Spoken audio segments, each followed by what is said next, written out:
Hello, ladies and gentlemen of YouTube, and today I will be doing Scream Episode 3, where we start off by showing the past, where we have a woman running away in the woods from something, and her boyfriend shows up. So, they are talking about what did you do to him, so I'm assuming this has to do with the whole Brandon James thing, where we don't see what happened, but they cut away and the girlfriend's neck was sliced. And the idiot boyfriend picked up a stick and is yelling, "Stay away from me, you psycho." So definitely a very interesting start. Then as he starts running away, he trips on a branch or a log. And that's when the person wearing this mask in the past, whether it's Brandon James or somebody framing him, takes the stick and well stabs him through the right here. And that was Halloween night 1994. And it's Noah and Noah being interviewed by Piper. And he's going off saying that no one knows exactly what the last words were except for whoever was behind the mask. And then she asked him with, do you think Brandon James just snapped? And that's where he starts going like a bomb doesn't become a bomb just when the wick is lit. So there, Piper's like, so if it was Tyler, is it an homage? And Noah's just like, no one puts the mask on once, but the real question is, who's next? And I like that. I like that delivery they had for it. And then after the little cut thing that just shows Scream TV series, they show during the whole where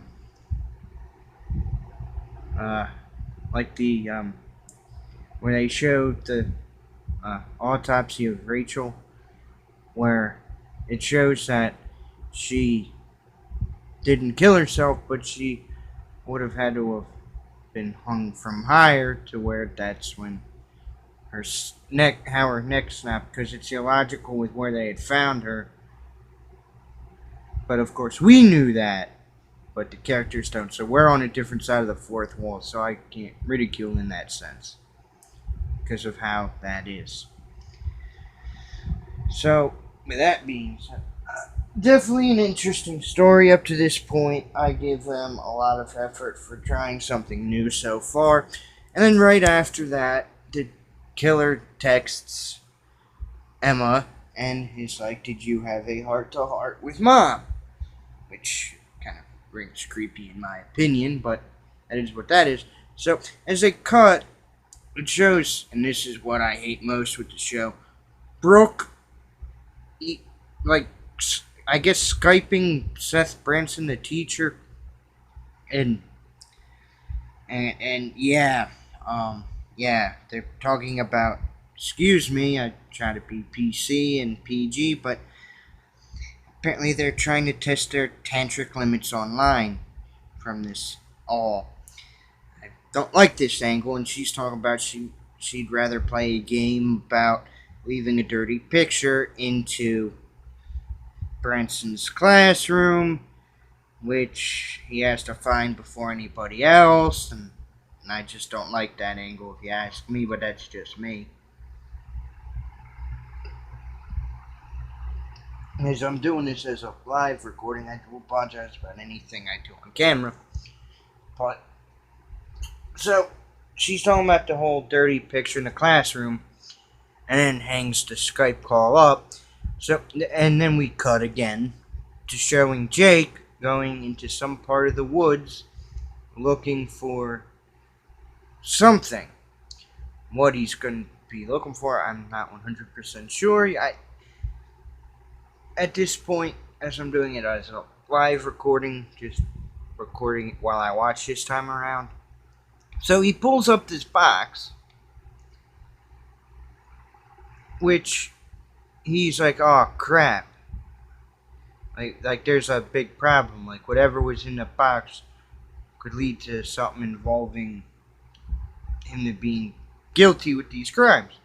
So then we cut to Audrey being at Rachel's wake.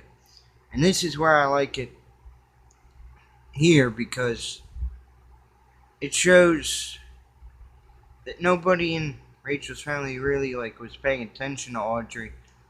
And the thing that I like most is with how much she misses Rachel. She was testing with the the ceiling fan. She kind of tied a belt and was about to hang herself, and then Emma shows up and is talking to her, saying that Rachel didn't kill herself, and then Audrey's like, "Good, I knew she couldn't have killed herself." So they are doing a very good job with how they're doing a character build with Audrey, definitely. And I really enjoy this so far. And the fact that Audrey still remembered things from her and Emma being friends in the past, like good friends.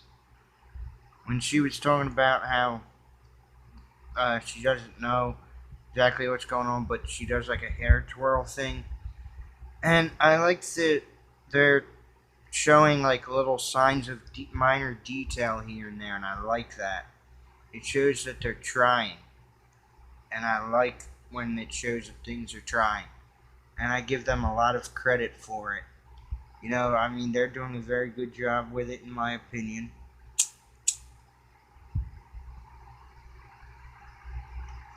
And then we go back to the whole Jake, and he goes to where Will lives. It's we have a serious problem. Tyler took the money. And Will's like, no, I did. And then Jake's all pissy about it, and he's like, oh, not your decision, dude. We work together, partner. And Will's like, yeah, well, I asked you to take down whatever thing was on Jake's computer that is some stupid thing. They call it an operation, and obviously he hasn't. And Jake tries lying, saying I did, but then he's like, oh well, I considered the request, and then Jake's like, oh, you don't know what the upside to keeping this running is, and then Will is like, well, I don't have a rich dad like yours, and all this. So I wonder if Jake is maybe blackmailing somebody, or is the killer and he has that, or maybe there's some incriminating video of somebody doing something, or some form of something like that on there. So then we show where Emma works with Audrey again, and they're talking about the killer, and Emma's like, I think it was him that killed her just to get to me. And he's like, oh, this guy acted like he knew me and showed me the truth about my family. And I was going to tell my mother, but he's one of the ones I can't trust. And then Audrey's just like, well, text the SOB because I want to know why he killed Rachel. And I like that. I like that a lot with the storyline because, like Slacker E had said in the comment section on the last video, it's possible that this whole revenge angle is just a cover-up, and Audrey has nothing to do with any of this, and it's all just a red herring. And that's a very interesting point, and I like that idea. But with these, you never know. Anything's possible. Girls being bullied could just snap all together, so anything's possible. And as we learned, well, we didn't learn in the beginning of this, but Riley is talking to Brooke in the bathroom, and he's like, oh, Riley, me and Noah we were having fun, and then Noah just ran off. So we learned what happened there the night before, or a few nights before. So Brooke's putting on lipstick and he's talking about how Nina would have loved that I'm continuing the legacy of Nina and the whole like lipstick void. And they're asking if M's okay because she was looking at her phone, not responding to their questions. And she's saying, "No, it's just I miss Nina. It's just hard to believe that she'll never be coming back." And or mostly just mainly not coming back, but or is gone. I mean, I got a lot on my mind. Bear with me here. But Riley said something interesting. She's here with us in spirit, and that's always true. No matter who we know or who we hate, it's always hard losing somebody in reality. And I could see. So then they cut out to the bathroom, and Will's still trying to like I guess win Emma back, and like I found this old iPod in my truck, and do any of them have your endless beach day list on it? And apparently it's when he almost drowned a truck in a lake or the lunge or whatever the hell. Excuse my language, but I'm not entirely sure what she's talking about there. But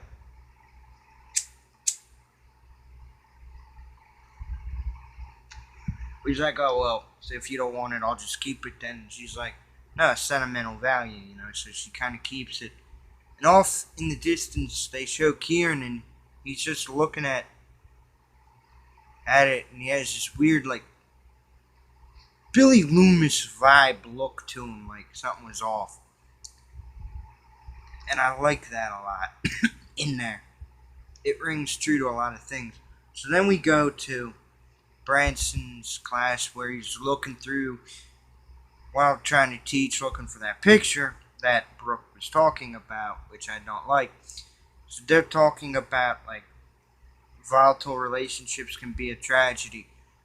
So what he was doing was setting up for a like dramatic reading type thing with partners, and how everyone's looking for like love, power, money. You know, Jason and Medea, Anthony and Cleopatra. So the people he chooses as partners is Emma and Kieran, Noah and Riley. So Brooke and Jake, Will and Audrey, which are the main ones who get stuck in the pair, and we don't learn about who the others are paired with because they're obviously not main characters. So, and I like that a lot, and it's showing that these different like pairings of them, because like Brooke really doesn't want to date, like Brooke doesn't want to date Jake, and Kieran and Emma had a little thing. It seems like they're going with the whole greenhouse, and Riley and Noah obviously they had their building of a relationship in there, which I like.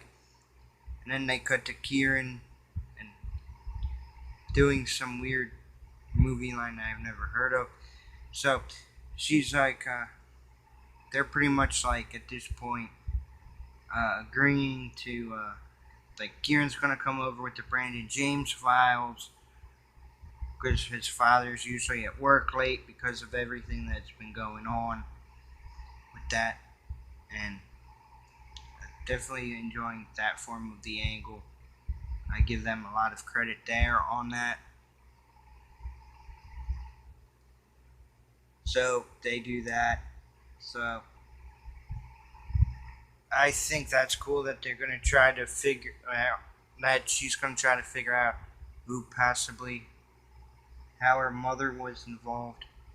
And I like that because we know how she was involved so far because she was Daisy, who he was obsessed with allegedly, in the sense of that, and that he snapped and killed people, which I don't believe it was him personally, because you're not just because even if he was bullied, I don't think he would have tried anything to hurt Emma in any. I mean, Riley in any. Okay, I can't talk today. Daisy, excuse me, in any way. So I don't really think it was him. I think possibly because her father was the only survivor. Somehow, I think he might have set it up, and he had killed the people that he killed, so Brandon James would be away from her mother Daisy. But that's just me. So then Noah is trying to kind of win Riley back, and is and uses like a little bit of a talk, but he has no game, and he's using some weird Shakespeare, which was interesting. Social outcast, and I like where they go with that there. So they cut, and they're in Emma's house, and they're talking about how her father taught her how to play piano, but then he left, and then she quit. And then they're going through the crime scene photos, and they find out that, well, she finds out that Daisy was her mother, and that Brandon James was obsessed with her, according to the files. And they see like a young Brandon James before the pictures, and he looks kind of scared before the surgeries. And then Kieran gets a text saying he's got to go, and he doesn't want to be. Emma doesn't want him being arrested, and Kieran's like, "Hey, it wouldn't be the first time." He's like, "If you play me a song, I'll tell you the whole story," which I hope we get, because I'd like to hear why he was arrested, because it sounds very interesting. Which now my lighting source died. That's not good. Uh, I do apologize about that. Um, about that going off. But so yeah, we learn via that way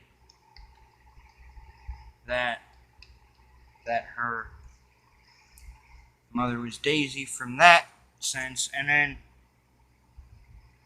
Jake comes up and jump scares Brooke, and is talking about doing a Game of Thrones thing, and she's like, "No, I'll just pick the scene, email you the lines, and go find Will and go be like pretty much go be an idiot of sources." And then she's like, "What, Romance on the Rocks?" So he's talking about her relationship with this unnamed college guy, which we know is Seth Branson, but he doesn't know that yet, or he doesn't, just isn't saying a name. But he brings up a video that had went viral a few years ago, and it was about a bobcat that grabbed the shark out of the water. And he's like, "Bitch!" At that moment, the shark most likely thought he was the apex predator in the situation. But what I like here is that it's the fact that you never know if you're not the top of the food chain. You might be bottom of the food chain. And I like that angle. And it shows that not everything Jake does is all of an asshole or a douche.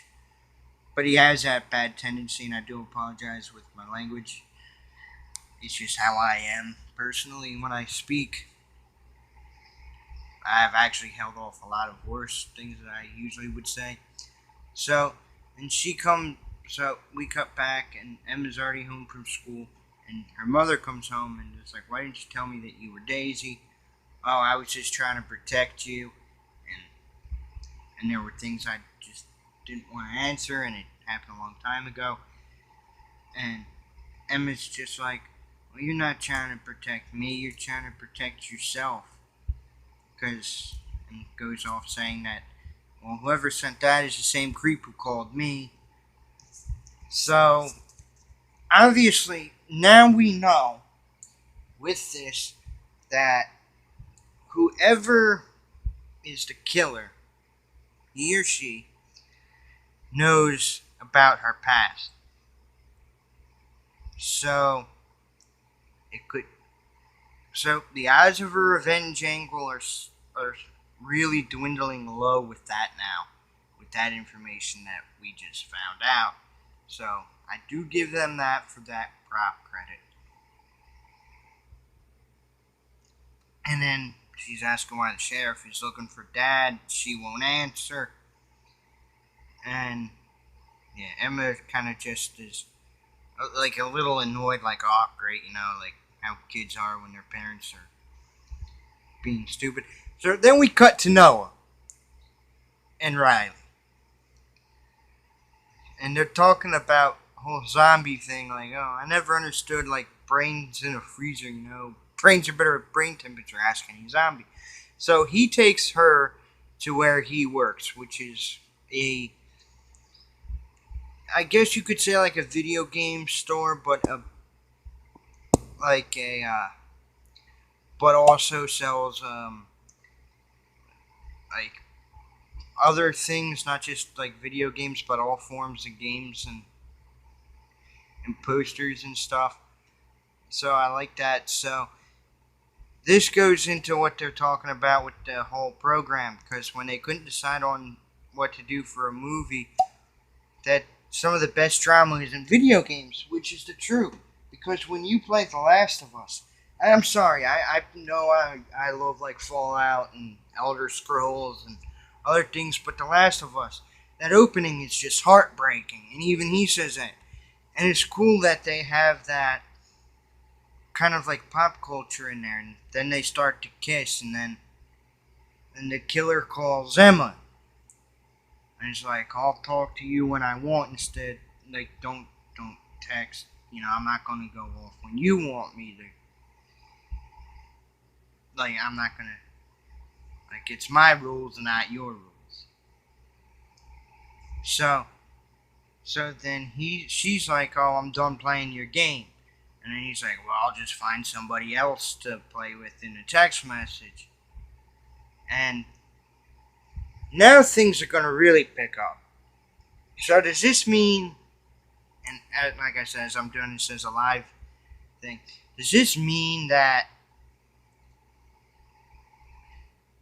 the next person who gets killed was a victim of his so-called game? That sounds interesting. So we go back, and Riley and Noah are now on the couch, kind of covered and just pretty much swapping tongue at this point. And she's trying to ask if he has a condom, but she can't. And Noah's like, if you're not old enough, if you can't say condom, you're not mature enough for sex. And then he pulls one out, and they're smiling, and she laughs a little bit, and then her phone starts going off with a text message, which now leads me to possibly think that unfortunately, I think I know where this is going to go. If she's getting a text, oh yeah, definitely from Tyler. She gets a text message from Tyler saying, help me. Okay, I think I know where this is going to go at this point. So they go off, and she's somewhere with Emma, Jake, Will, and Brooke, and they're all arguing whether they should turn him into the police or not. And she thinks he's innocent, and but who knows at that point but us what had happened with him there. And Emma knows it's possibly not him, because someone's obviously been calling and harassed her, and what happened in the alley. But obviously they're not going to believe her, because there's really no proof with that. So, and Brooke brought up a valid point. Why would some weirdo try to pretend to be Tyler? But Riley still swears up and down that he's their friend, and then she brought up so he can be shot like Brandon James, and Brooke is like, you gotta turn him in, and he could have killed Nina. So I think the conversation back, someone has some unknowledge, and everyone else is like cops, but she doesn't want to call the cops. Shows she's a good person, but maybe just a tad bit too much of a caring person, which at that point really leads me to think you're going to end up on the chopping block. I hope I'm wrong by the time this is over. But alright, so Will and Jake are like, if Tyler talks to the cops, we're gonna go down with him. And Jake's like, if you text, I'll text him saying if you come, I'll give you the cash. So then we cut to the police station where Riley, Brooke, and Riley are, and her mother's there because the sheriff called her. And they checked the phone records, and obviously it was sent from Tyler's account. But someone else could have used the phone, which is possible. And the sheriff's like, just text him, tell him to meet us somewhere, like the park at Route 9, which is really ironically funny because of where I live. There's an actual Route 9, so that's a tad bit on the creepy side. And as a kid, me and my friends actually hung at a park down by on Route 9. So that part actually kind of scares the crap out of me. But other than that, though, I'm enjoying where this is going.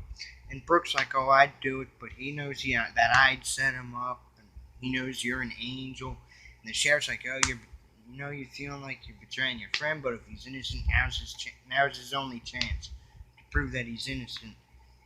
And Emma's just like, hey, it's gonna be okay, don't worry.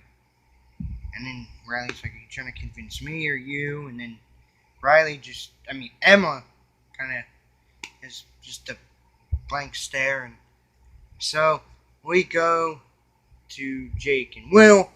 Jake's carrying a shovel, and he's like, let's do this. And Will's like, you didn't text him, did you?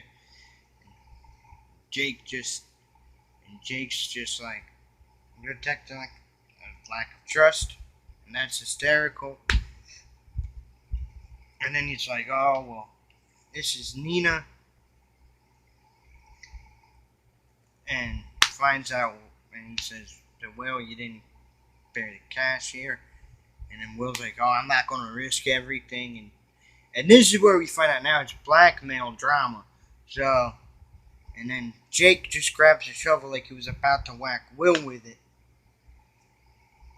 And then Jake's like, it's every man for himself if we don't help each other. And he walks off. And Will was holding a knife behind his back. So both of them kind of don't trust each other in this situation, and I like that. So now we cut to the park thing where they are going to meet Tyler, allegedly, which anything is possible. So with that being said, so they have the fake Riley go into the bathroom, which is definitely not creepy enough with the lights flickering on and off and dimly lit and no one's there. So then it's like come out and walk outside for a little bit. And then there's a vehicle approaching. And Sheriff's just like, stay alert. And then we cut back to the station where Emma, Riley, and Brooke are. And Riley's like, I'll get a water. And then Brooke gets a text message. And it's a form of a booty call. And she says, I'm going off to go and take care of something. Well, she says it's her dad, and she's going to go do something, that she'll be back, and so then she goes wandering off, and then it's just her and Riley, but Riley hasn't come back from getting water yet, obviously. So, it's very interesting, and I give them that they're setting up different red herrings here and there. I definitely give the kids a lot of credit for how they were acting. So far, so good. I have no complaints. So we cut back to the park. The car is now pulling up, and the sheriff's come on out. Let him see. So the car's pulling into the park, And the cops are all just looking from the hidden in the trees, and he's like, stay close. And he's making his move, so then as he gets to fake Riley, they get him to the ground, and it's not Tyler O'Neill as they had thought. And he's just like, look in my pocket, look in my pocket. Some guy paid me $200 online to do this. And then so they open up, they take the piece of paper out of the front pocket of his coat, and they open it up, and it's a Ghostface mask saying, a Brandon James mask saying, nice try underneath.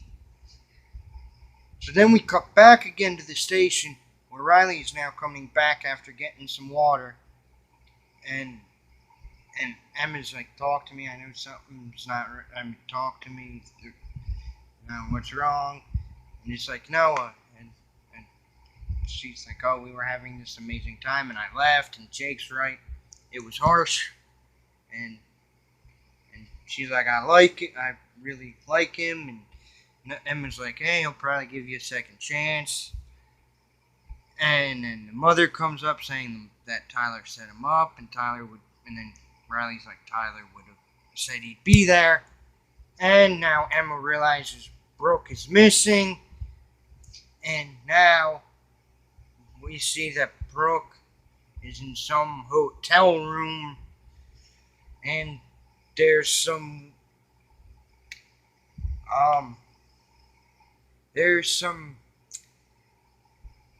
lingerie mat on the bed for her to wear, in a pair of handcuffs and a eye cover, which she thinks is Mr. Branson, which is making this even weirder. But then at the same time, with the whole killer and all of this, it's still unnerving either way with that. So they can't find Brooke, and Emma's mother's like, is there anywhere? And she's like, let me check in with the sheriff. And then Emma decides she's going to text the mystery, and then the person's texting back now saying, I thought you didn't want to play. Now you have to choose the good girl or the bad girl. And what Emma puts is, you can't make me choose. And then he's like, choose or I will choose. And then she decides to text, don't choose Brooke. Whatever you do, don't hurt Brooke. And then, but right before she says that, she calls Riley and says, I'm coming back to the station, and like, do not hurt Brooke, like I just said. And then he texts back saying, as you wish. So we cut back, and we're at the police station.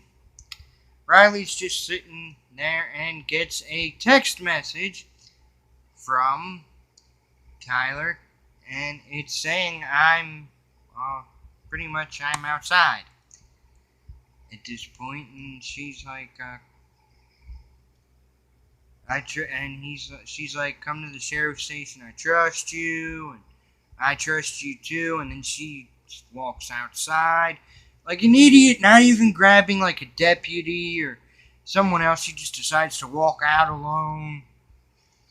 Oh man, Riley, I like your Riles, but...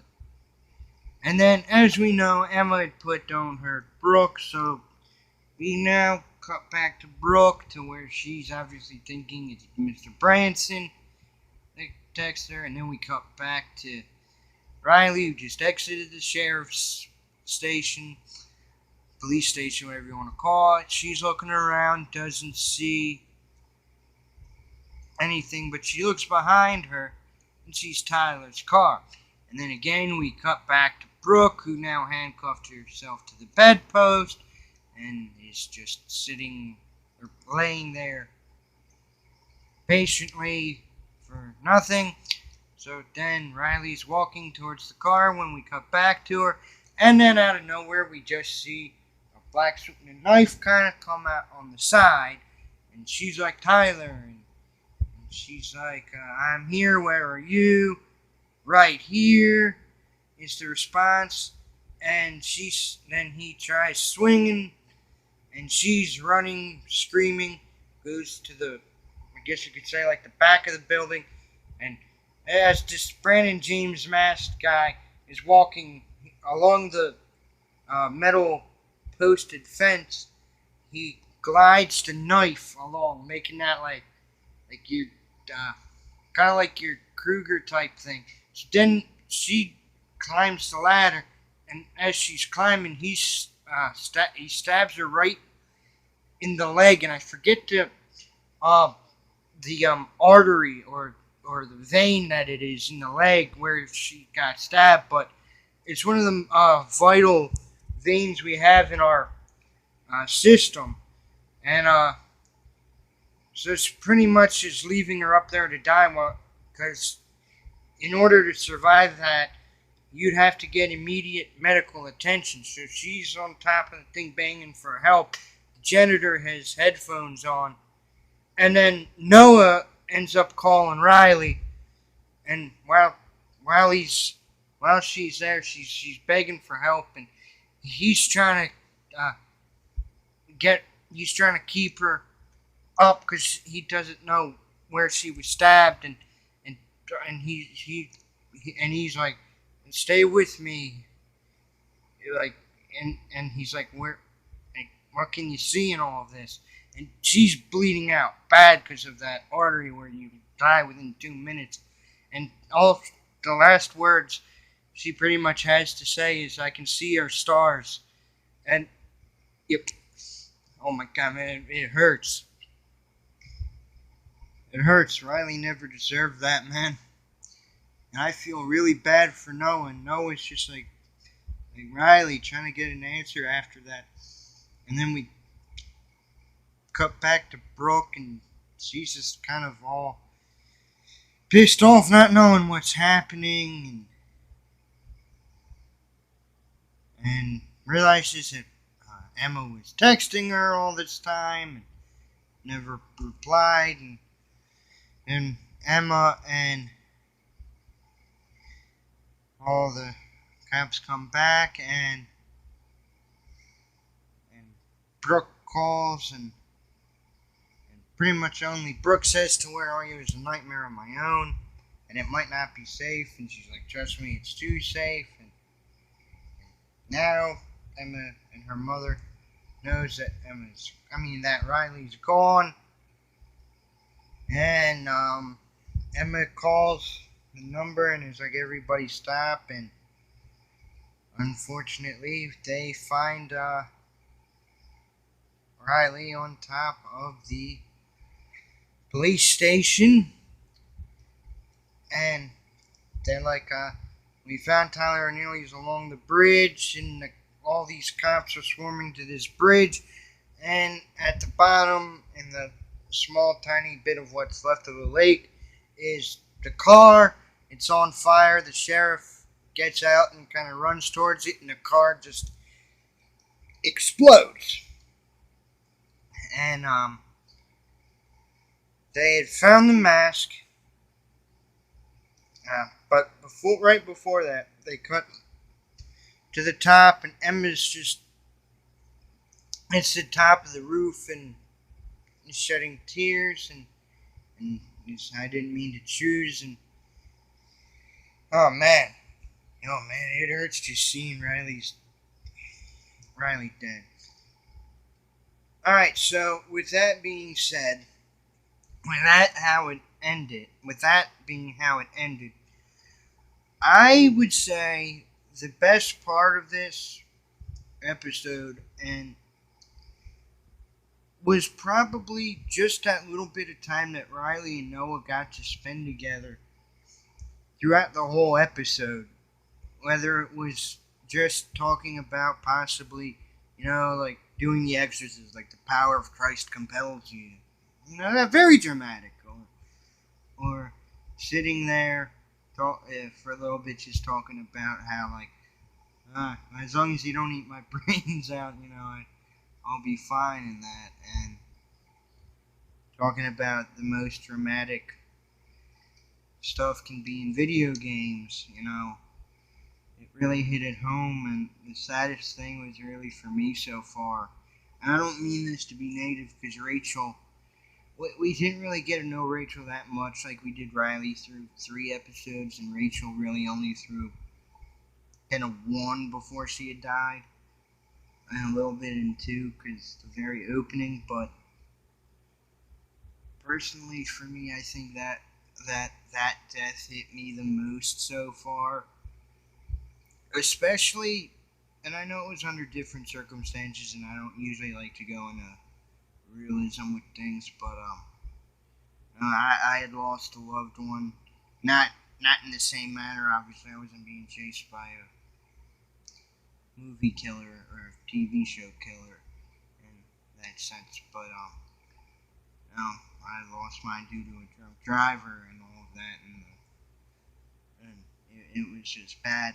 So I really could relate to how Noah really would feel in this situation more than I would like a Riley. I mean, not a Riley, like Audrey with Rachel, because things were similar in that sense. But I give them that, and it doesn't seem like this is the revenge angle at all whatsoever. And I kind of like that, and I don't like that either. I would have really liked a possible. Well, it could still be a revenge angle. It hypothetically could be Brandon James. We don't know who's behind the mask, and we don't have any real way to know who was behind the mask in that sense. But, that is what that is there. And, I'm really enjoying it to be able to go back because it's been so long since I saw season 1 and 2. I literally had forgotten what had happened because I stopped watching after I had stopped altogether because it would bring back memories of doing things with the one I had lost. So to be able to rewatch it again and see what the show is like, it's reassuring, and it's a lot. It's really has changed my views altogether because when I watched it back then, I know just from the first 3 seasons, I didn't particularly care for the mask at all. And now looking at it, I understand why it was a different mask, not just due to they couldn't get the rights. It made sense for the story, so I'm glad they did a different mask. I'm glad they couldn't get the rights to the original Ghostface mask in that sense. I like the fact that it was needed because Brandon James had the surgeries on his face for facial reconstruction because of problems he's had. So I like that. It really changes just a normal generic mask in that sense. And I'm not saying that the ghost face mask wouldn't have been welcomed in my eyes. It very well would have been. But under the circumstances of this, I think it's good. I think season 3, with it having the original Ghostface mask, I think it's gonna again be different. I hope they do a different story. I'm glad they brought back the original voice of Ghostface again, in that sense for nostalgia view. But um, yeah, I'm really excited to continue for episode 4. Uh, I would, I really do appreciate all the like and support I've gotten in the likes and comment sections. It means a lot in that aspect, and I do thank you all equally for that. And you know, I'm glad I was able to have my channel grow due to you guys and the fact that you guys helped me um, have enough courage to start this. It means a lot in the fact that this is already my 4th kind of video, like 3rd in this part of the series, but the channel update too I consider a video in there. It means a lot, and I do thank you for all the support and all that, and I like to thank you, and I'm sorry, I know I have a lot of, I run over 40 minutes, but I try to go in depth as best I can with certain things, talk about my views, and it's definitely been fun. especially to revisit back on the 4th of July. This episode, it was good. I do credit them with that. And I can't wait to bring you episode 4 review. And let me know down in the comment section if you think when I get to the 2-part ending, if I should do a literal live review for the show. If you think that'd be a good idea. Okay, well, I'm gonna get going. I'm signing out, so have a good night, everybody, or have a good afternoon, day, wherever you may be. And remember, keep it tight.